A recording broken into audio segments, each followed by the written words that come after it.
I want to ask you, if you can, to demonstrate for us, because one of the big questions in this case has been, could they have known, should they have known that there was a live round in the weapon? Talk to us about what you do to ensure, as someone on this set, that this actually is a cold gun. Sure. The basic protocol, every time I pick up a weapon, no matter where it is, I always clear it. I ensure that it's empty and there are no rounds in it. If I'm bringing that onto the set, the first stop is the first AD. The first assistant director is the primary safety officer on the set. I will allow them to visually inspect the weapon so they know it's cold and empty. At that point, they will call it out to the crew. They will call it out on the radio that there's a cold gun on set. At that time, any member of the crew or the cast that would like to look at that gun and confirm for themselves that it's empty could do so. Once that's all done, then I walk over to the actor. I confirm with them that it's cold. Once that's done, I double check with camera and any other crew members that may be in the area. And once that's all done, then I can hand it off to the actor. All right. Now, Clay, can you show, do you have, I believe you have a weapon with you. Is that correct? If you could show me, if you could show me the process by which you would go through to do exactly what you were talking about.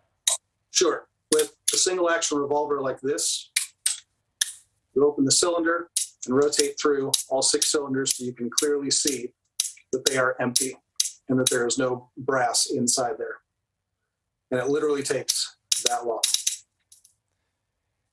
And let me ask you, now that we know that this was an antique gun, would you expect that the same sort of thing you just showed us would be, it would be the same process? It'd be exactly the same. This is a modern reproduction of the antique guns of that period, so the action would have been exactly the same. All right, I want to ask you about this assistant director. His name is Dave Halls, and he apparently was the person who yelled "cold gun." He was the one who apparently gave the weapon to Alec Baldwin. Is that unusual?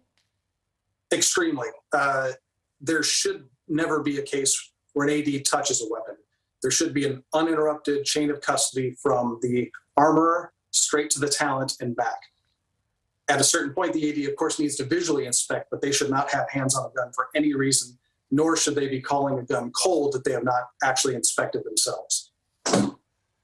Right, and I would think that this is the exact reason that you don't want that person doing it, right? Because the question now is, did that person actually examine the weapon at all?